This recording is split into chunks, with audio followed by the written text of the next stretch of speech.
So where we ended up here on those Ecoflows is the one side was at about 33%. Okay, so you're like the master at finding all the cool things to do. Yep.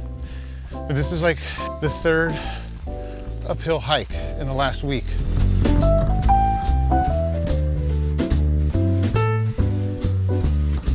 Well, guys, if you're into spectacular views, it doesn't get a whole lot more spectacular than this. We're gonna hike up to this Baldy Dune. Out here, if you can see this on the map, it's out here. These are leaves of 3.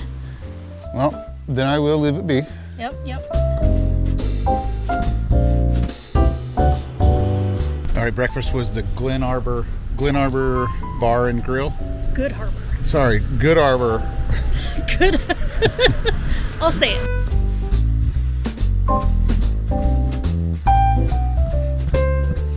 I got a bottle of the rye whiskey. Super, super good. Probably the best rye whiskey I've ever had.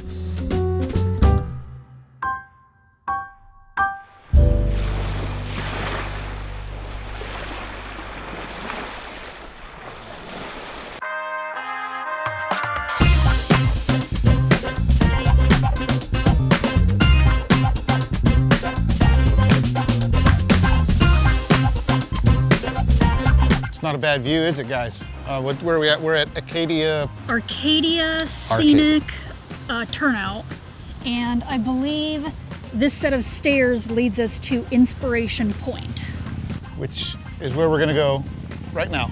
Yep. Yay, more stairs. But not 303 of them.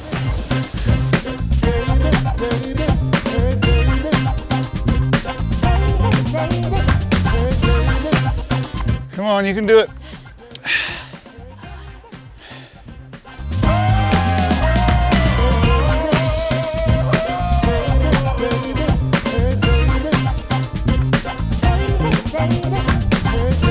Well, guys, if you're into spectacular views, it doesn't get a whole lot more spectacular than this. These colors on the water are really pretty and almost remind us a little bit of Hawaii with the light blues and the greens down there, and how clear the water is, at least, you know, towards the beach.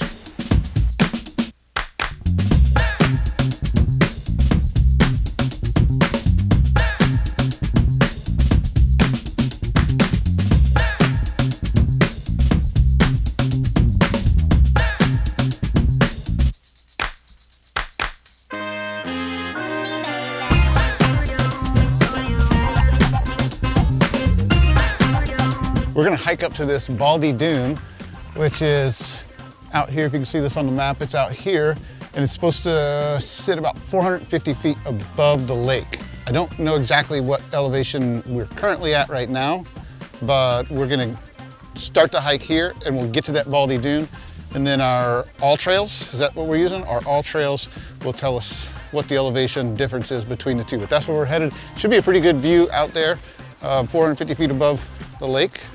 I would think that that'd be a good view.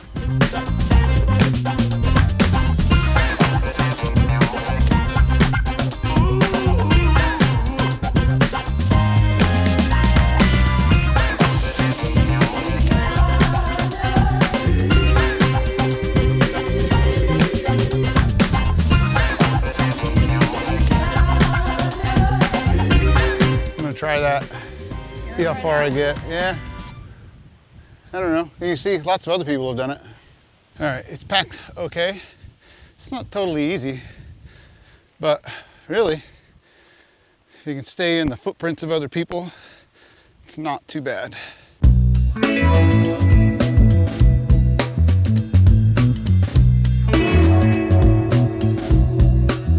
The sign at the beginning of the trailhead says, don't try and descend this dune down to the beach. I think you can probably see why. It's really steep down there.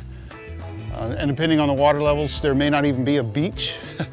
And then of course, you know, falling rock and other things. I don't think you want to get caught in that. And then if they have to rescue you and bring you back up, it's fairly pricey, let's put it that way. Actually, looks like there's more to climb right over here, but realistically, what's the view really gonna do? How's it really gonna change between that, where I am, and right up there? So I think I'm gonna just head back down. I don't think that's worth the climb, and it looks like you gotta duck your way through some brush, so we'll just go back down.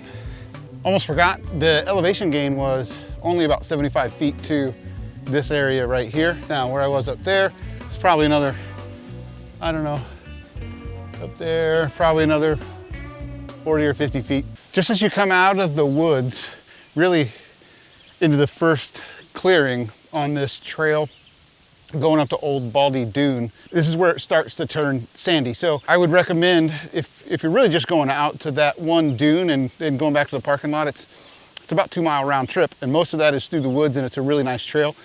So I would recommend either just wearing flip-flops for that hike. You could make that easily on this path through these woods. Or if you want to still wear like hiking shoes or tennis shoes, at least bring a pair of flip-flops or sandals with you so that once you kind of hit this area right here, you don't get a bunch of sand in your shoes like I currently have right now. I could have done this in my Tevas. Yeah, so easily could have done this in flip-flops and then would have saved me some effort getting the sand out of my shoes here in a few minutes. Now there's just a bunch of trails out through these woods that go out here, but they do have these nice signs here, and it gives you which point you're at. So you can see that on the map, which way you need to go. So we actually came in this way to go to the dune. We're just gonna try this trail back, see if there's a little bit of different scenery along that way, but these signs are pretty handy out here, and so far they seem to be accurate. We'll see.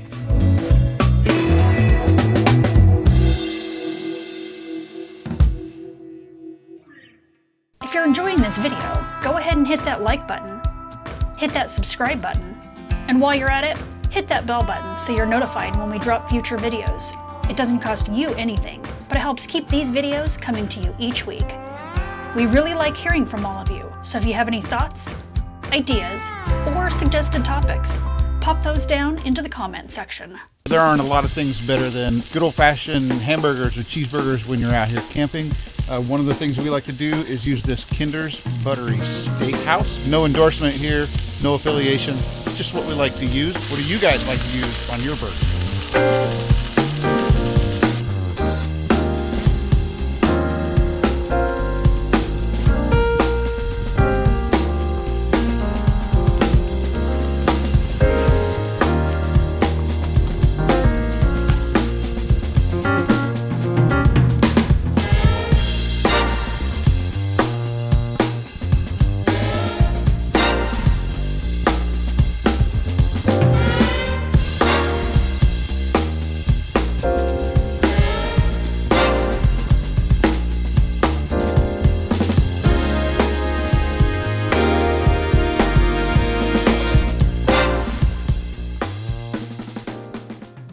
All right, breakfast was the Glen Arbor Bar and Grill. Good Harbor. Sorry, Good Arbor. Good. I'll say it. The Good Harbor Grill here in Glen Arbor. There we go. That's what it was. It was okay, I thought. Mm-hmm. It was decent food, but it was too pricey for what it was. I got a waffle for $13.50. I think it might be the area. Yeah, I think it's the area. So anyway, Good Harbor Grill, Glen Arbor, Michigan. Yes. All right, good food, too expensive. Hey, what do you say? This whole town could be red by the end of the day. If you feel alright, we can throw it and drive. Okay, so you're like the master at finding all the cool things to do. Yep. But this is like the third uphill hike in the last week. Okay. It's good for you. It gives you the best views.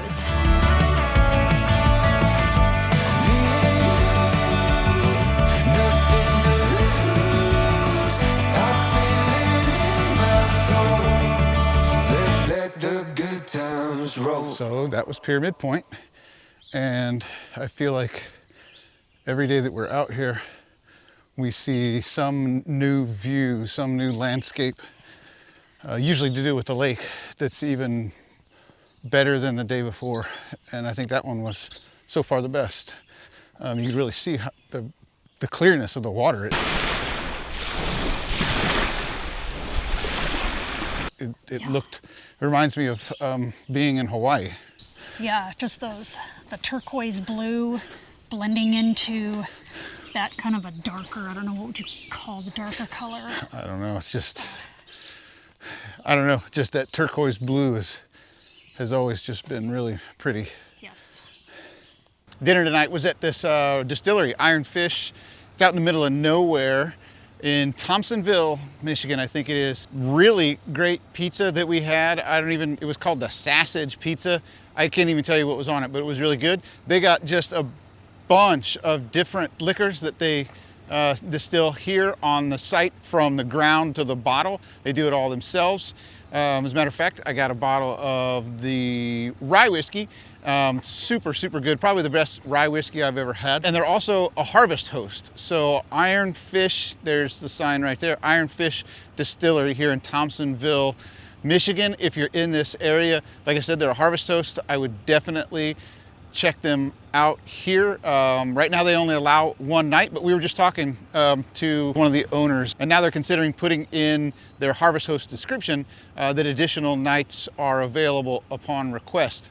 So really great place. You can see over here in the background, they have this field in the back, and that's going to be 50-something barrels of rye whiskey whenever that stuff matures. So they grow all their own stuff here. Like I said, from the ground to the bottle, it's all done right here, and it's definitely a place worth checking out if you're ever in the area.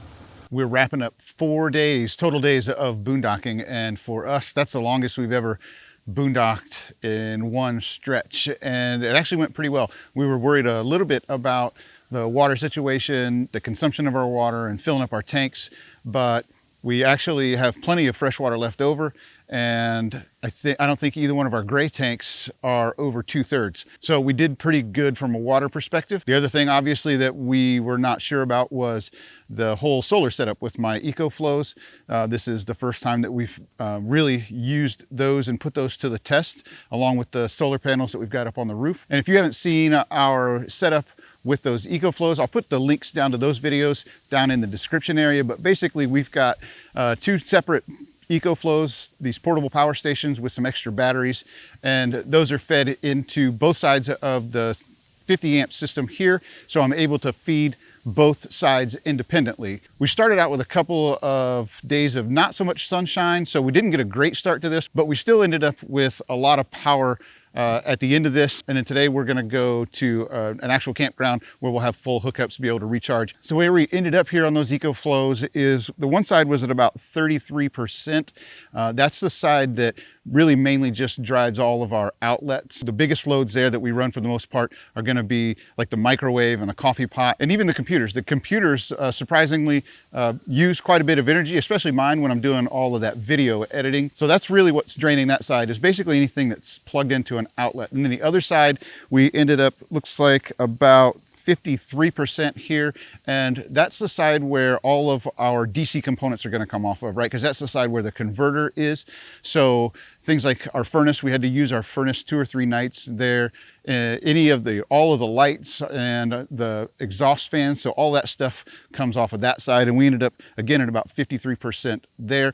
Still plenty of juice left over for probably a couple of days, considering that we've got a couple more days of sun here. So that's kind of a big weight that's off of my shoulders now, knowing that we can survive 3 or 4 days, or we could probably even go 5 or 6 days if we really conserve that water even more. And I know that the Ecoflows and the solar panels I've got up on the roof are going to give us at least 5 or 6 days worth of power, even with a couple of days in there where we just don't get a lot of sun. So anyway, we're going to wrap this up where we are right now. We've got a long drive ahead of us today. I think it's about 30 miles. So we want to hurry up and get on the road so we can get in early.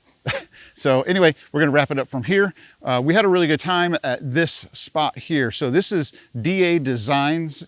This is a boondocker's welcome, and just a great place. It was very quiet, very secluded. He also does some hip camp and some Airbnb, where he basically just rents out the lot or the space that he has for people to come and park their rig. So we came in under the boondocker's welcome, so there was no charge at that. But again, he also does that hip camp and Airbnb. I don't know what the fees are on that. We didn't really check that out, but I wanted to put that out there for this guy because this was a great spot to spend a few days. Like I said, very quiet, very secluded, but we're all packed up and we are ready to hit the road for that long drive that we've got today.